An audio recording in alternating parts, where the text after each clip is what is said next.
Welcome to the first broadcast on the internet of the Michael Savage Show. It's kind of been a big day for me here. Thank you for listening. Thanks for taking time out from your whatever you're doing this Sunday. This is a test not so much for audience as it is of new technology. I grew up on a Royal Portable, and here I am broadcasting to my loyal following on the internet, which is amazing to me. I'm learning how to do it on an iPhone, which will be tomorrow, I guess. We're living in a very dangerous time, a very sad time. And although I won a 2-year legal battle, which was very costly to me emotionally, physically, mentally, and other ways, I won. The important thing to know is that I won. I won everything, and I am a free man. Freedom is everything. And the fact of the matter is that I will be announcing to you on this channel updates about where I'm going to wind up. I have many opportunities, and I'm going to pick my best one. But let's focus on the State of the Union. The State of the Union is a wreck.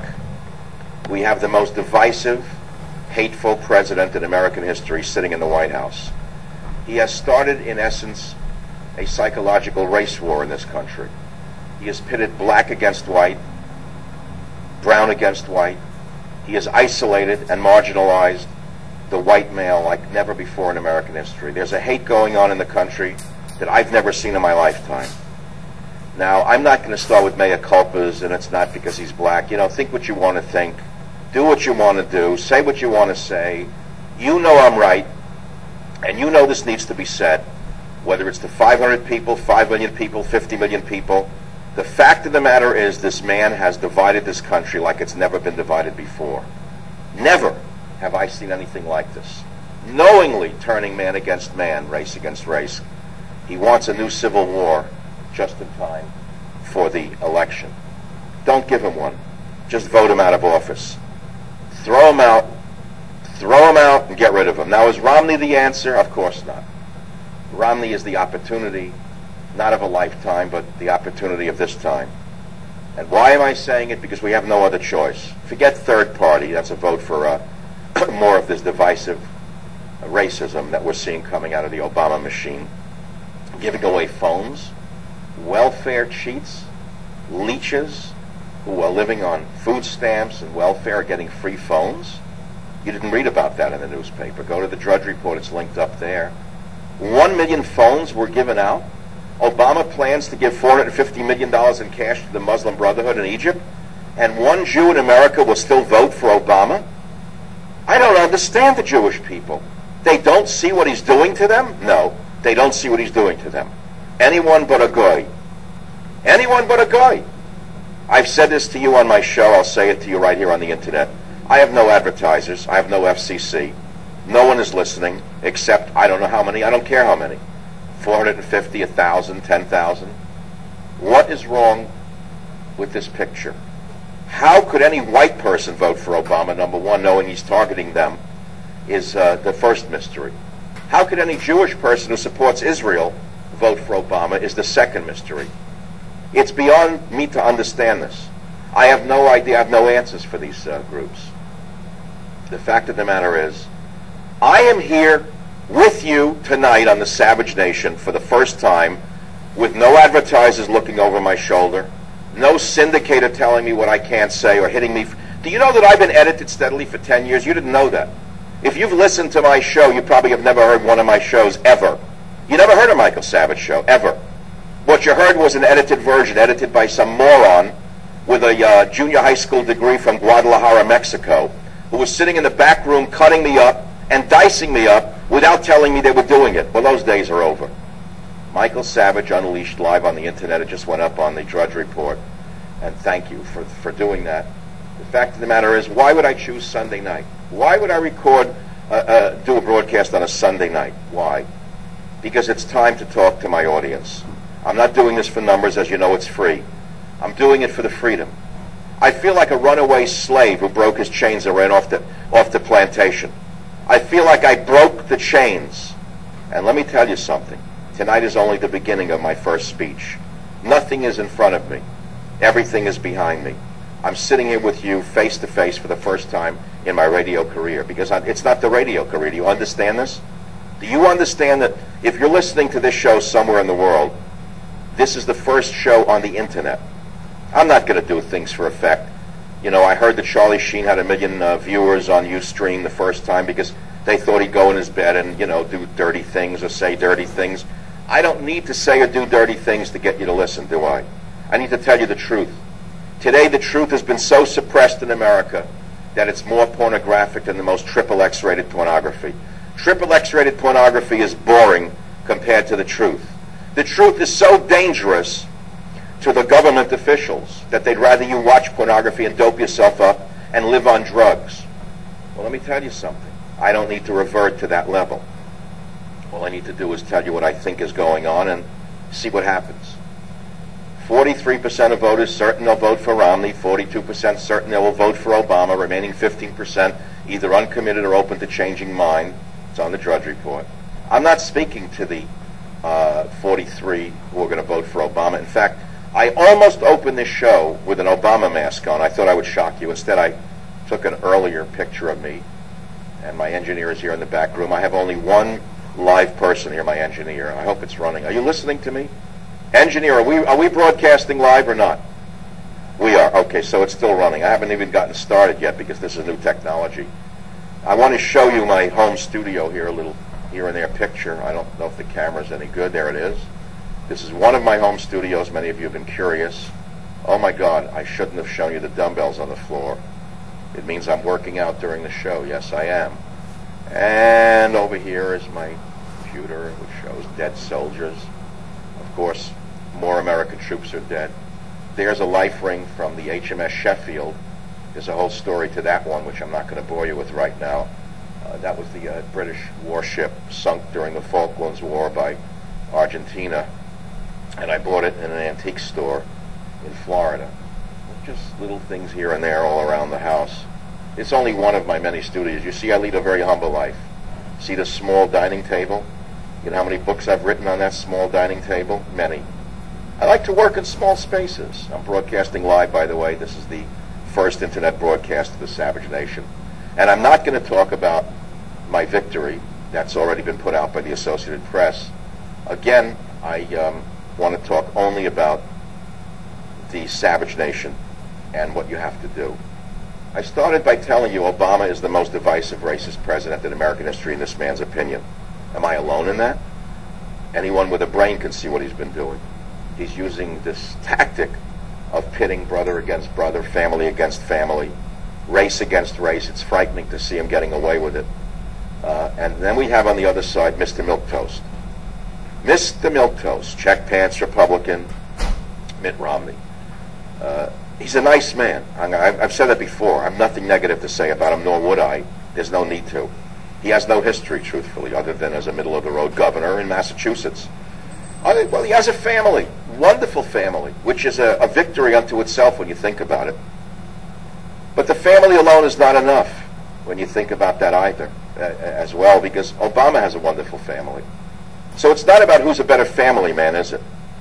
Obama's a young man with 2 lovely daughters, and he's married. He doesn't screw around. He's not Bill Clinton.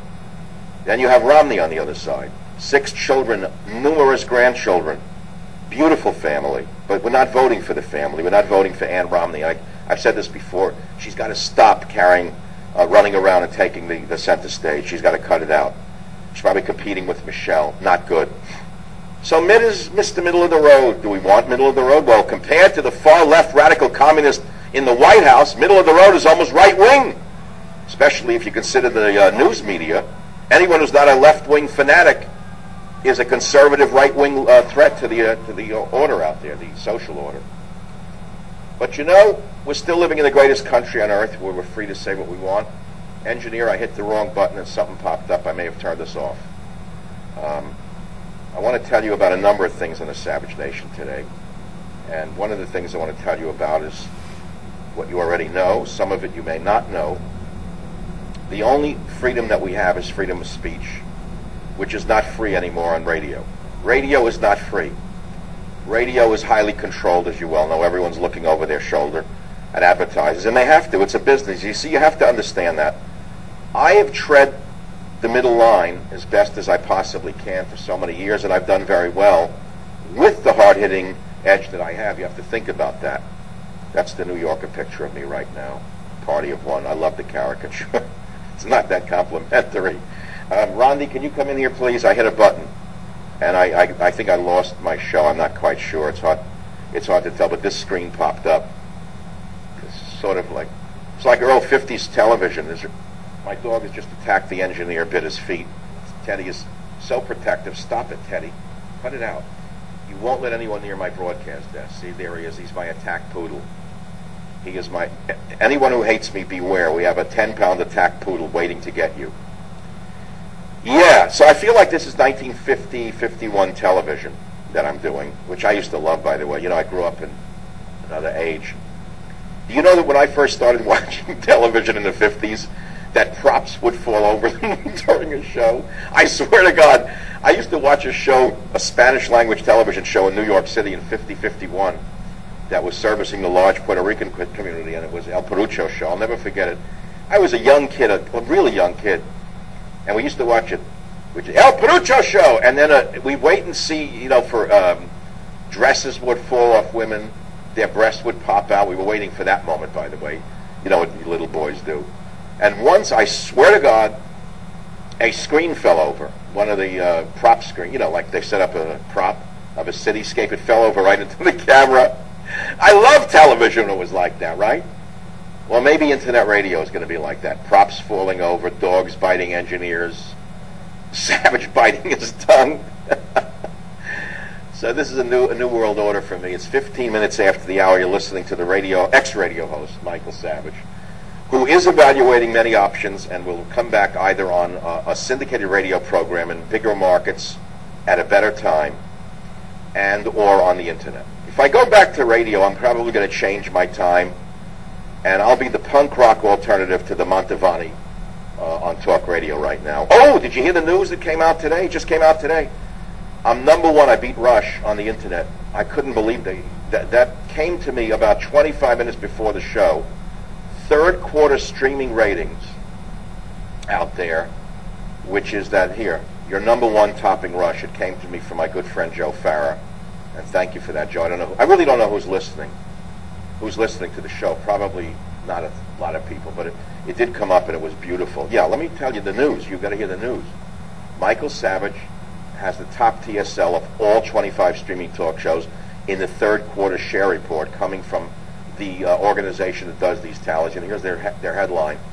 TalkStream Live, WordPress, blah, blah, blah. Savage, or all, blah, blah, blah. Anyway, I'm number one. I don't know where here it is. The Savage Nation has become the number one talk show on the internet for the third quarter 2012. We have watched Michael consistently grow his audience over the last several quarters. All of his numbers are way up, especially via mobile and social radio, which, by the way, which is why I've gone this route today. It's an experiment for me. I'm an older guy, you know that. I'm 49 years old.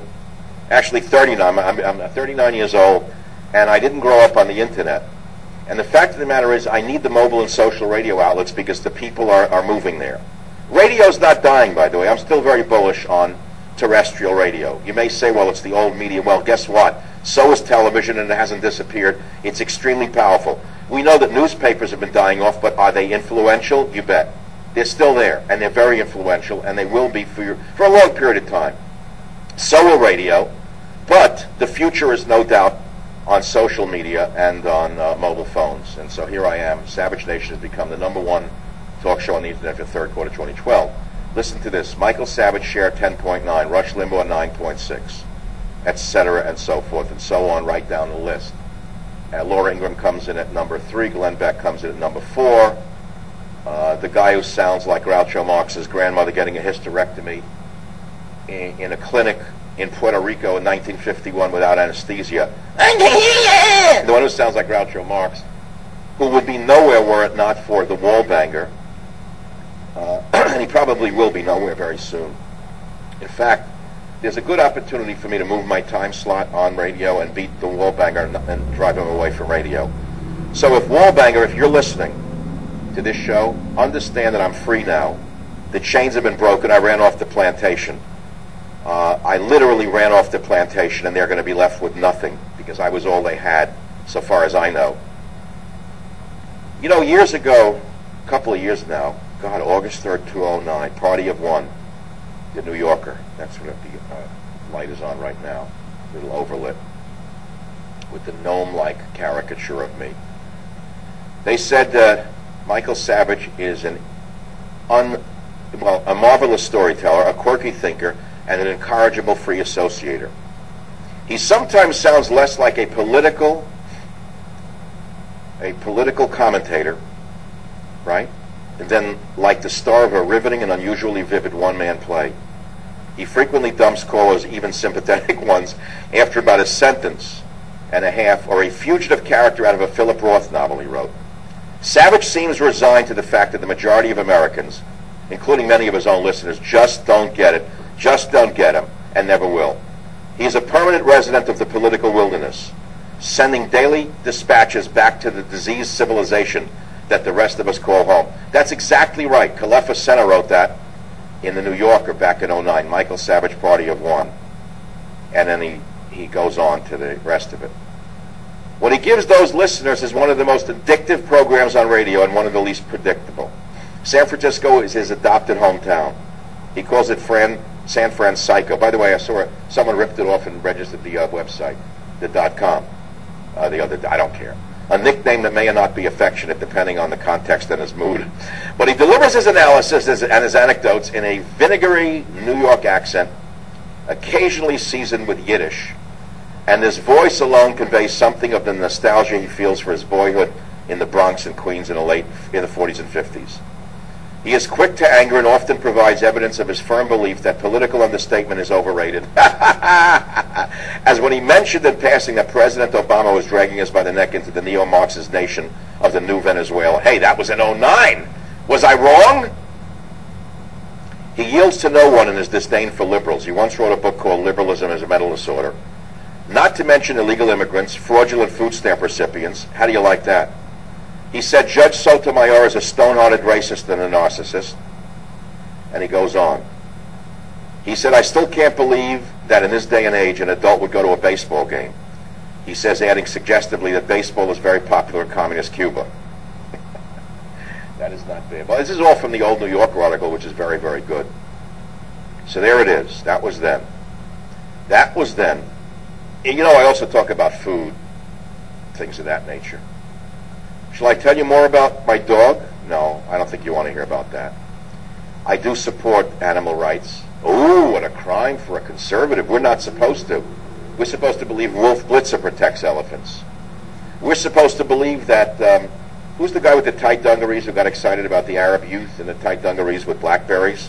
Oh, Anderson Blooper, the one who brought about the Arab Spring, which I told you first was the Arab nightmare. And now, of course, they're saying they're hedging their bet, right? Oh, yeah, right. Oh, we don't know, but let's send them $1 billion and see if they blow Israel off the map. And if they do, we won't give them another billion. We'll cut it back to 900 million. Because maybe then they'll blow the Bronx off the map. We don't know. Or let's say where conservatives are, wouldn't be the Bronx. Might be Houston, Texas.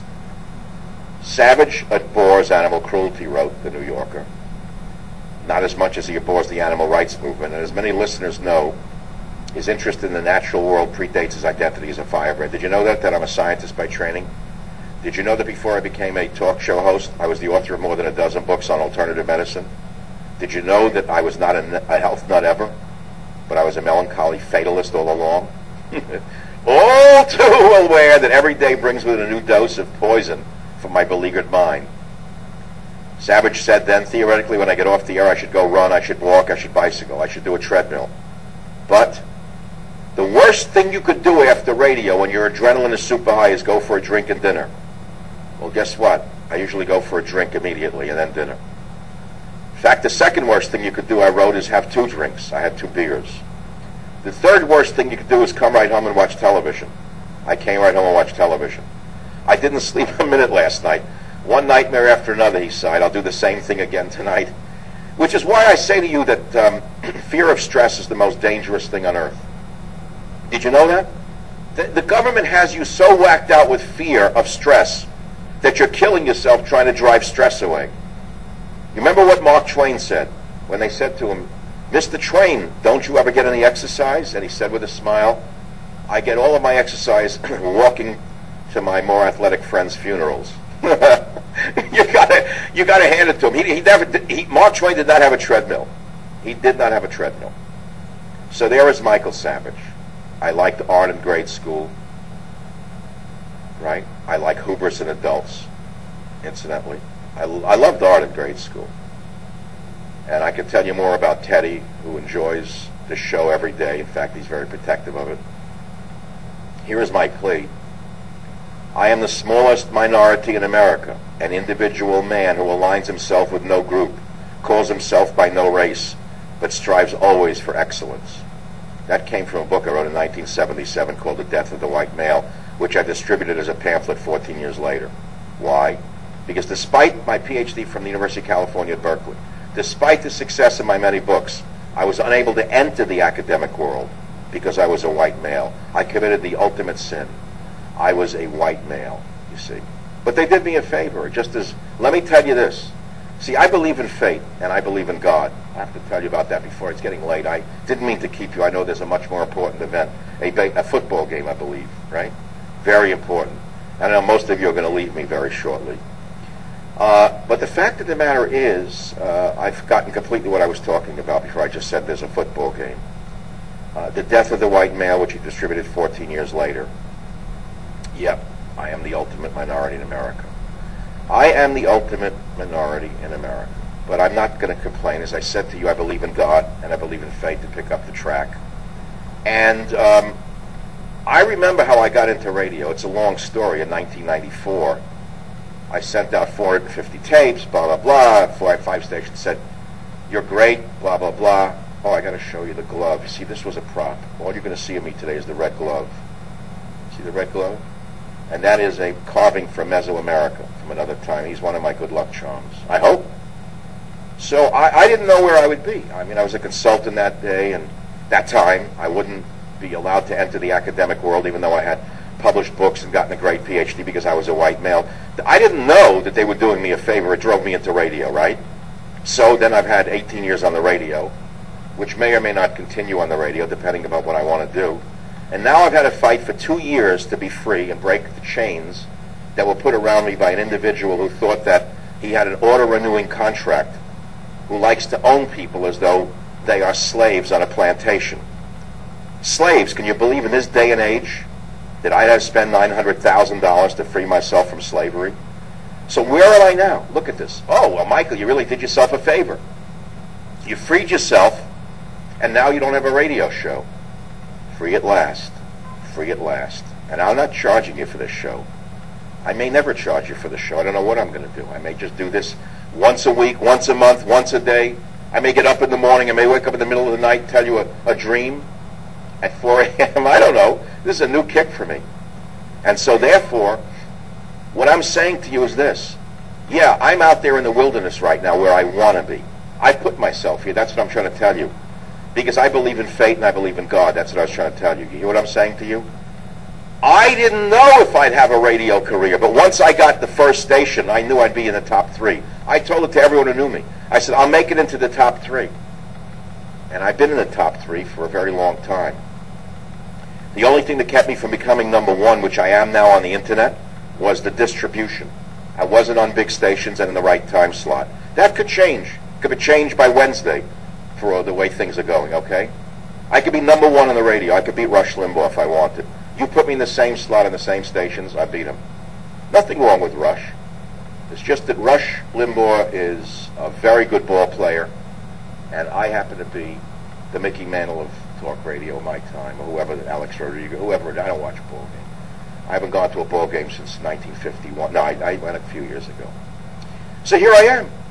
I am the smallest minority in America, an individual man who aligns himself with no group, calls himself by no race, but strives always for excellence. And I believe excellence will eventually prevail. And I believe, personally, that God put me here today on this internet show to talk to my core audience. It could be a few hundred people today. It could be bigger tomorrow if I wanted it on a Monday with big announcements.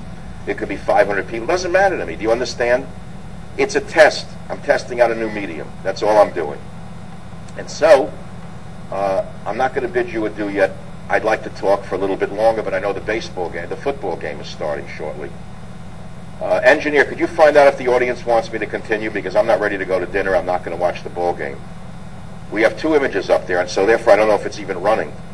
It is running? You sure of that? Okay, good. Talk shows, Michael Savage Unleashed, live on internet developing. It's on Drudge. That's good. Oh, my God. Okay, so how many people are listening? 300 people? 5,000? Only 5,000 people to start with, and only 55 views? I feel like Jerry Lewis running a telethon. We have 19,521 views, 534, 546, 566. Are we going to break 20,000 views tonight? I need 20,000 views right now, or I'm not going to continue. I got 19,654, I got 19,684. If I don't have 20,000 in the next 2 minutes, I'm not going to continue. I'm Jerry Lewis, and this is my telethon. Please continue. Yes, keep it up. Les, keep it up. Yes, keep it up. Mike, continue. Thanks, Drudge. Thanks, Dr. Savage. Stay online, stay online, stay online. Hope you read these comments. See, I normally don't do a show reading comments. You notice I've gone 30 minutes now without an ad? People say, oh, if you go on the internet, how are you going to do it without music? How are you going to do it without music? How are you going to do it without breaks? How are you going to do it without callers? Well, I guess I've been doing it without anything for a while now, right? Well, you changed the tape. I'm going to get Beethoven now. You got to bring it back to the right disc. I think you hit Latin music, which is just as good. We just played with some music sounds today. Savage says over the years his political orientation never really changed, but he hasn't always identified with conservatism. He says that his difficulties in academia left him feeling alienated from society and helped nudge him out of the liberal orbit. Okay? Sather Tower, the main landmark of University of California, Berkeley, is visible from his house, and he's amused by the idea that one lousy tenure-track job might have been enough to prevent him from becoming a media star. Had I been given a teaching position, would I have voted for Obama in the last election? I don't know, he said. That's an interesting question. The answer is no, because I detested doctrinaire liberals even then. Did you hear this? So nothing's really changed. People say, oh, hey, is Savage really like that off the air, or is that an act? Well, you're going to find out over the next few days, weeks, and months that it's not an act. In fact, it's always been me. This is me. This is me, the Savage Nation. What are we at now in numbers? I have to see because did we break 20? Where? Oh, we did it! Jerry did it! Jerry got 21,103. Teddy, come over here to celebrate. Somebody get Teddy a greenie. You're going to see my... No, he'll bite your hand if you see the greenie. Do you know how happy I am to be... I feel freer than I've ever felt in my entire life, let alone the last 10 years. I mean, it's unbelievable. Remember, when I went into talk radio, conservative talk radio was in its third, fourth, or fifth generation. And it was only new in the late 80s after the FCC abolished the Fairness Doctrine, right? So here I am. I'm in the new world order now, which is there's no controlling this. There's no controlling this. And since I beat Rush on the internet, you can see the handwriting on the wall. Hey, I never did this for the money. Do you understand that? Borders, language, culture. I want you to go to Amazon right now, by the way. Do me a favor. And this is important to me, and I'll tell you why. I want you to buy Train Tracks right now if you enjoy the show. Here is the reason. My publisher believes in me. And I don't want to disappoint my publisher, because if I don't wind up back on the radio in a week or a month, and it may take a little longer, and then it takes me a few weeks to get back on the internet, they're going to say, well, come on, you said you're going to be on radio. There's no clause in this contract, but I like to fulfill my obligations to people. I always have. Anyone who's ever worked with Michael has made money. No one's ever lost money. I've always rewarded people who believed in me. And my publishers believe in me. And I'm very proud of Train Tracks. I wish I had a picture or cover. I don't. To show you. That's my book. It's going to come out the week of the election. I'm not going to read from it right now. I plan on that, but I'll do that another day. Many of you made this a bestseller. Love the book. I understand that it's the most popular book in the war room of the Obama White House. I believe that more Obama operatives have read Trickle-Down Tyranny, Crushing Obama's Dream of the Socialist States of America, than the Romney camp. I think the Romney camp wouldn't even read the book. They'd be afraid to be seen with it. But I think the Obama camp, which seems to be smarter and better organized and meaner, understands that they better understand the other side. You understand that? I'm also proud of my first novel. I have to go into this for a minute. Abuse of Power, which I loved getting into writing novels because I started as a writer. I am so happy with this book, right? But, you want to hear a surprise? Here's a book cover that you've not seen yet. books, of the making of many books, there is no end. I got the first galley proofs of my next Jack Hatfield novel, A Time for War. It is so good. I took it to San Francisco last night, to North Beach. I tried to read it to a guy who owns an Italian restaurant. I tried to tell him I immortalized him. You won't believe this. I read the pages in here, set outside his restaurant. Thank God I fictionalized it and called it Spamanti's Restaurant. I'm so lucky I didn't call it by its right name. The guy wouldn't listen to me. I'm reading it to him. I'm telling him that it's him and it's his restaurant. And I'm reading it outside with the fog blowing and it's ice cold. I named him Bruno. He's not Bruno. I love him anyway. He's like a friend. I argue with him all the time. He's like a relative from the old world. And he says to me, "You got to see your paper. A woman gave it me in the restaurant the right to know." I said, "What's wrong with you? I'm reading my new novel. You've been immortalized. Do you understand that you speak the English, right? You speak of the Italian, but you speak of the English?" I said, "Do you know what mort means? It means dead. Do you know what immortalized means, Bruno? It means you're not dead. You're immortalized. You live forever in my novel." He says, "Oh, very nice, sir, but look at the note that this woman gave me tonight." I said, "Why are you insulting me? What is wrong with you?" I put down my beer and I said, "Good night, I'm going to go across the street."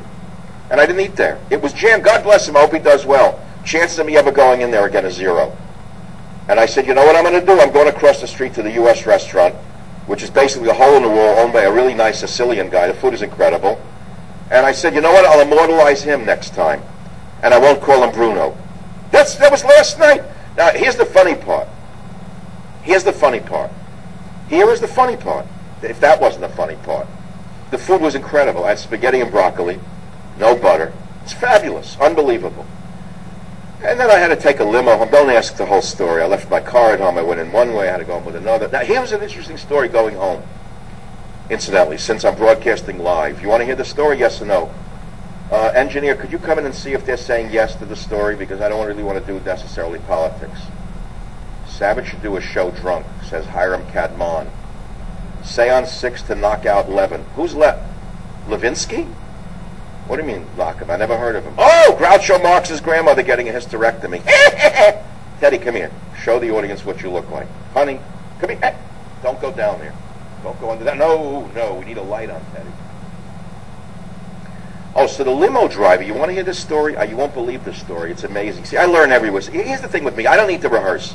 I get in the limo. I knew that they had limos in front of the restaurant there, and I knew some of the guys were Kurdish. And so I said, "Okay, get me him." I didn't want to go to a standard taxi. These are great guys. So the guy drives me home. It's a long ride. I didn't stay in my place in the city.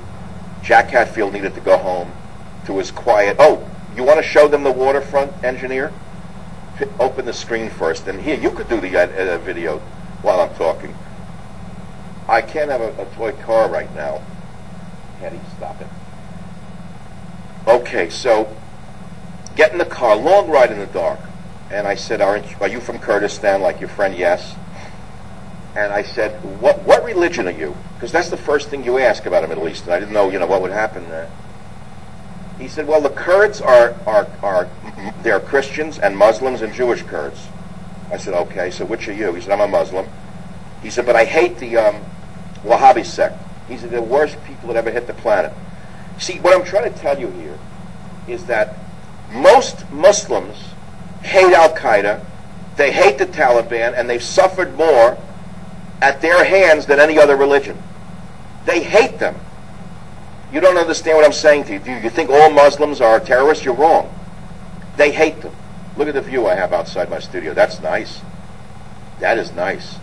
Don't make it too specific, engineer, because then they'll be able to target in on me with a Muslim patrol boat. The colors were better the other way. Whichever direction you were in the other way, the blue was unbelievable. Rondi, can you turn it back to the other view, because the colors are bluer.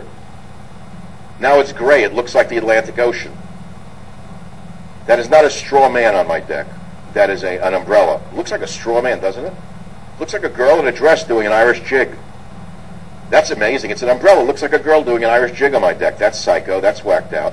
The color just died. It was gorgeous before. So listen to this. So we're driving. He says he's in America. He got here on a lottery. I said, you're kidding me. You're a lucky man. I thank God, we got one good one on the lottery anyway. He said, I love America. He said, I don't use food stamps. He said, I know many people come here, they make good money, and they use food stamps anyway. I said, tell that to Obama. He's giving them out like, it's like buying votes with food stamps. What do you think he's doing? What do you think, it's nude in Chicago? You used to get people to the polls and voters years ago. People to vote in Chicago. They give out little $5 bottles of cherry whiskey, cherry brandy. Anything's changed? Now they give out a food stamp so they can buy crack with it or whatever. So here we are. So we're driving. He says, I have 2 children. I said, what is your last name? I can't give it out. I won't give the exact thing. He says, well, my last name is, and he gives me a totally Jewish name. He's a Muslim now. He said, okay, my name is Shapiro. I said, what? You're from Kurdistan? You're Middle Eastern in looks, and your name is Shapiro? I said, would you do that to get on the lottery list? He laughed. He said, no, that's my grandfather's name. I said, so your grandfather's probably Jewish. He said, I hope so. See what I'm saying? Look at this, how amazing the world really is, what good people there are out there compared to the haters that we see. And that was the long ride. Get to the house in the dark. I couldn't get in my own house. I didn't have a key to my front door, would you believe it? And instead of racing back to the city, the guy was only making a one-way trip, he waited with me with a flashlight until someone came to open the door for me. He waited 20 minutes. I said, please leave me in the dark, don't stay here, So I love people. I love people, and I love Life 101 in the sense that you meet wonderful people if you're really open to it. You understand that? It's beautiful out there. I think I'm going to move to a conclusion. I got 28,356 total views tonight. Only 5,500 viewers, which is low, I guess. Mike, what did you have for dinner? Nothing. One of my bucket list items is definitely having dinner with this great mind Savage. You haven't heard a great mind tonight. You heard a rambling man. Have steak for dinner? No, I'm not going to eat. I'm not eating fish these days. Is he reading from this screen or the chat screen? Incredible view. Wow. Laughing out loud at the Muslim patrol boat. Hey, you don't need a Muslim patrol boat with Obama in the White House. It's good enough that a Coast Guard boat could come here and, you know what I'm saying? They don't have to be a Muslim patrol boat from Pakistan. It could be from Annapolis today. We're black. It's all whited out. There's no view at all, engineer. It's a whiteout, a white job. Yeah, well, do it like that way. You're going to get blue water that way. Let him have a nice view. Show him the straw girl. There it is. Little goose. I feel like having a drink. That's a nice picture of the deck. See, it's a humble house. It's like a little bungalow, a little wooden bungalow, a nothing house. That's the way I like it. I don't need 53. Special forces, bodyguards. They can break in. Who cares? Forget about it. That's for guys that have to put on ads. It's like for Lindsay Lohan on the radio. So here we are. Here, let me tell you about God. So I'm reading to you now from the New Yorker, August 3rd, 2009, to show you that things don't really change. And the writer says, near the end of Psychological Nudity, Savage writes, I'm watching the sands of time fall into the hourglass. There's more sand on the bottom now than there is on the top. Engineer, it's very dark. I need you to give me a view that's unused. Terrible view. Give me the camera because we're not getting it. I don't like... Mr. Engineer, it's turned black now. It's horrible. It's like a tomb. It's like a crypt. It's making me think of the end of life already. Well, the sun, I can't blame the sun. The sun has to go to sleep too. Everyone goes to sleep. What should I put it on? Me? I can't do that. I'm only allowed to show you my microphone. There's the non-gold microphone. No awards in the house. I have no awards. I don't go to any conferences. In fact, anyone who would invite me, oh, my nose is showing. That's the Groucho thing. See the glove? See the red glove? That's the only thing you're going to see is the red glove as I go on with the show. Actually, I think I'm going to get a bandaged face like the Humphrey Bogart character in the 1947 movie when he goes up those steps, and I may have my face bandaged and just come on the air like that. I'm giving you a hint of some things I'm thinking of. So I'm going to read this to you now. It's near the end of Psychological Nudity, Savage says, I'm watching the sands of time fall into the hourglass. There's more sand on the bottom now than there is on the top. Right? And he makes reference to his own death with startling frequency, a few times an hour, week after week, talking about his own death. A few times an hour, week after week. Just about anything can set him off. A beautiful pair of Shetland sheepdogs in the mall reminds him of the dog's kindly owner, which in turn reminds him of unkind dog owners, which makes him think about Michael Vick's dog-fighting operation, which brings him to mind dead dogs, which leads him inexorably to be considered to a consideration of the old boxeroo waiting at the end of the road for all of us. Did I say that? That's funny. His thoughts on dying are often informed by Buddhist theories of enlightenment and reincarnation. And during one digression, Savage staged his own afterlife as an improvised two-character dramatic scene. I got to read this to you. It's short. It's unbelievable. This is so funny. That's a nice one. Maybe show him the Indian painting with the light on or something. Does it reach over there without me getting strangled? So here's an improvised. But put it on something bright. Even throw a light on. It cost me a few cents. What the heck? Let's go for a light. Throw on a bulb. What the heck? Here we go. His own afterlife as an improvised two-character dramatic scene. God, there is no time. The whole thing is all a racket. There's no time. Clocks have no meaning. Dolly was closer to the truth. They're all bent because the hands move but nothing else moves. So here's what it is, Mike. You're going to be reborn again in Mount Sinai Hospital. In the year you were born, to the exact same parents, and you're going to go through the very same life again. Michael Savage, deceased. No, I don't want that. God, why? It was so bad? You want me to make you a bug? Savage, no. But do I have to do that everything again? The meatball on the wall, the whole thing, the fights in grade school, all over again? Loved by the sewer plant, the nympho at Alley Pond Park, affirmative action, the radio career? God, why, that wasn't good enough for you? Would you like something else? No, God, I'll take it. I'll take it. I'll take it. Oh, that's a nice one. The little plaques on the wall are good. That's it, ladies and gentlemen. It's been 45 minutes. I could go another. I'm finding out that I really like this. I could do this without ads. I can use Teddy's barking as music. And let him bark. It's okay. He's allowed to. He's a little dog. He's allowed to bark. He's got a complex. He's little. He has to bark to survive. I hope you've enjoyed my maiden outing on the first Ustream broadcast. Notice there was not one F word. I'm not like the dirtbags that Obama has to have in the White House, the filthy, dirty talkers with the education of a snail. A snail has more dignity than Chris Rock, in my estimation. That goes to the White House, you hear, and boasts about what they do. I just don't believe how anyone could vote for this guy. Astounding to me. I don't care whether you're a Democrat. How could you vote for this guy? It doesn't make sense to me. How could you vote for this guy? How? How could you do this? How could you do this? We now have a prophecy emerging right in front of our eyes. It's a prophecy right out of the Bible in the form of Obama. The Bible warned us that an Obama would arrive. And yet you have evangelicals who are afraid of Romney because he's a Mormon. Go figure that one out. I'll never understand that rift.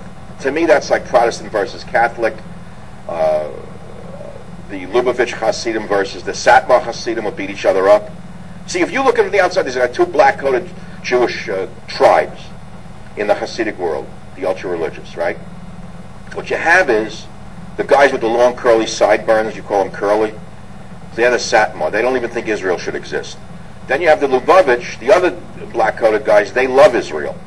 And when they get each other, they beat each other up. To me, it makes as much sense as what I don't understand this. The Irish killed each other. You had a Protestant Irish, a Catholic Irish. How much further did you have to go than your own country, where cousin killed cousin, brother killed brother during the Civil War? I'm sure in your own family right now you have arguments over whether to vote for the divider, the Fugazi in the White House, right? The whole thing is amazing to me. It's the Bible. This is a prophecy happening. And so there it is.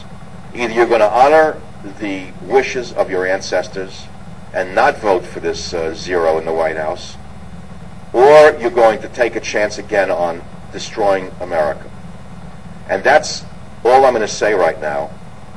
You see, most of you don't understand this. I am your voice of freedom. I am your last hope. I am the beacon. I am the Statue of Liberty. I'm Michael Savage, and I may broadcast again tomorrow morning, 9 a.m. Pacific, or noon and noon Eastern Time, and then I'll be off the air for a few days because I am traveling. God bless you. God bless America, and thanks for listening.